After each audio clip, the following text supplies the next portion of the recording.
Alhamdulillah, Alhamdulillahi khaliqil wujudi minal adam wa ja'alan nuri minal zulam. Allahumma salli ala Sayyidina Muhammad wa ala alihi wa sahbihi wasallam.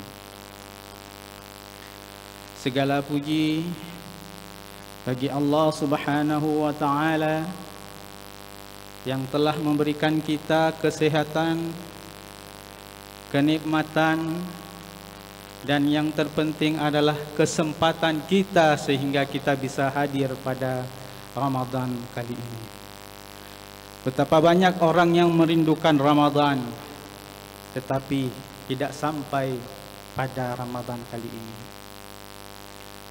Betapa banyak orang yang ingin i'tikaf di masjid tetapi terhalang dengan adanya wabah seperti saat ini. Kita sebagai orang-orang yang diberikan kesempatan, marilah kita bersyukur kepada Allah Subhanahu wa ta'ala sehingga kita bisa hadir dalam majelis yang mulia ini. Salawat serta salam ke junjungan Nabi besar Muhammad sallallahu alaihi wasallam.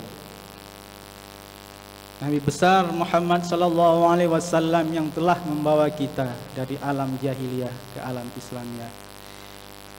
Dari alam kebodohan ke alam yang penuh peradaban, sehingga kita bisa merasakan bagaimana manfaat teknologi dan ilmu pengetahuan yang telah dibukakan nur oleh Allah melalui Rasulnya Muhammad sallallahu alaihi wasallam.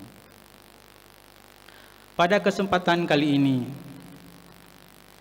marilah sama-sama kita mengulang kaji, melihat kembali fungsi Al-Quran, bukan hanya sebagai sebatas bacaan yang kita baca sehari-hari atau yang kita khatamkan pada bulan Ramadan yang mulia ini. Marilah sama-sama kita melihat fungsi Al-Quran sebagai salah satu sumber dari ilmu pengetahuan, sehingga Al-Quran juga dikenal sebagai Al-Quran yang mempunyai kemukjizatan ilmu pengetahuan. Mari sama-sama kita melihat dan kita mentadaburi salah satu dari sekian banyak ayat Al-Quran yang berfungsi sebagai Al-Quran sebagai sains. Kita bisa melihat salah satunya yaitu dalam surat Al-Mulk tentang aerodinamika atau tentang pesawat terbang yang lebih terkenal pada saat ini. A'udzubillahi minasyaitonirrajim. Bismillahirrahmanirrahim. Awalam yarau ila at-tayri fawqahum saffatin wa yaqbin ma yumsikuhunna illa ar-rahman innahu bikulli syai'in basir. Tidakkah mereka memperhatikan burung yang mengembangkan dan mengatupkan sayapnya di atas mereka? Tidak ada yang menahannya di udara selain yang maha pengasih. Sungguh dia maha melihat segala sesuatu. Apa pertanyaan yang paling menimbulkan sains di sini? Di sini Allah coba memperhatikan kepada kita amsal-amsal atau contoh-contoh dari benda-benda atau makhluk yang diciptakan Allah. Di sini Allah memerintahkan kepada kita melihat kepada burung bagaimana dia bisa mengepakkan sayapnya. Apa yang timbul di sini secara aerodinamis? Di sini kita melihat bahwa bagaimana ketergantungan burung tersebut kepada perlunya udara. bagaimana ketergantungan burung itu tentang angin yang ada di sekitar dia. Dan bisa dipastikan, jika tidak ada udara, burung tersebut akan jatuh secara otomatis. Hal ini yang kita rasakan. Bagaimana ketika yang pernah melakukan perjalanan udara, dengan tiba-tiba pesawat kita jatuh, drop secara tiba-tiba, kemudian sang pilot mengatakan bahwa terjadi kekosongan udara. Jadi di sini kita melihat bagaimana Allah menciptakan udara itu, walaupun tak terlihat, tetapi kita sangat butuh kepada udara tersebut. Bukan saja udara sebagai benda, bukan saja udara sebagai subjek, tetapi udara merupakan sumber kehidupan.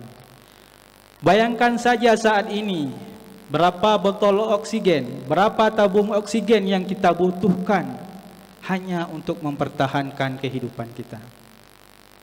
Inilah salah satu fungsi Al-Quran sebagai media sains. Kita kembali lagi tadi ke ayat aerodinamika.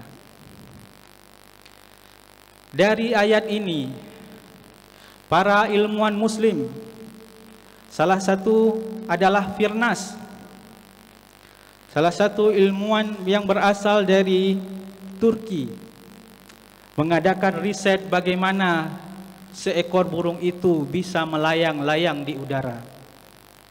Yang diteliti di sini adalah salah satu faktor utama adalah adanya bentangan sayap. Semakin panjang sayap yang dibuat, semakin lebar sayap dibuat, semakin stabil dia di udara. Dalam suatu sejarah disebutkan, Firnas ini membuat satu uji coba dengan membuat sayap yang sangat ringan dengan bentangan yang agak lebar. Dia melakukan penerbangan pertama dari Turki di bagian Eropa ke Turki di bagian Asia. Apa yang terjadi? Alhamdulillah, dengan izin Allah pada saat itu, Firnas satu-satunya orang yang melakukan perjalanan antar benua dari Eropa ke Asia. Dia sukses membuat bentangan sayap tersebut. Dia sukses terbang laksana burung dengan memperhatikan dari ayat-ayat tadi. Filosofi yang dibangun oleh Firnas pada saat itu adalah benar-benar dia melihat bagaimana elang dan burung camar bisa terbang dengan memanfaatkan angin di Selat Marmara.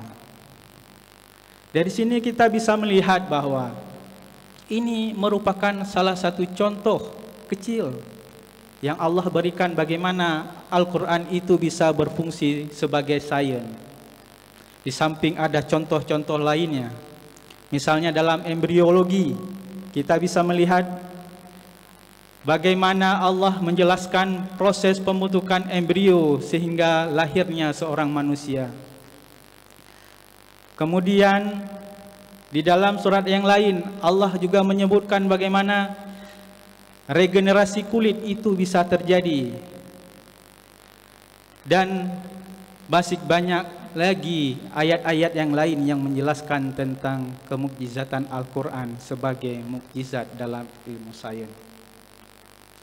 Oleh karena itu, pada kesempatan ini saya coba menghimbau kepada kita selaku muslim, marilah kita membaca Al-Quran tidak hanya sebagai bacaan biasa yang kita khatamkan berulang-ulang, tapi bacalah Al-Quran dengan hal-hal beyond the Quran atau yang dibalik Al-Quran tersebut.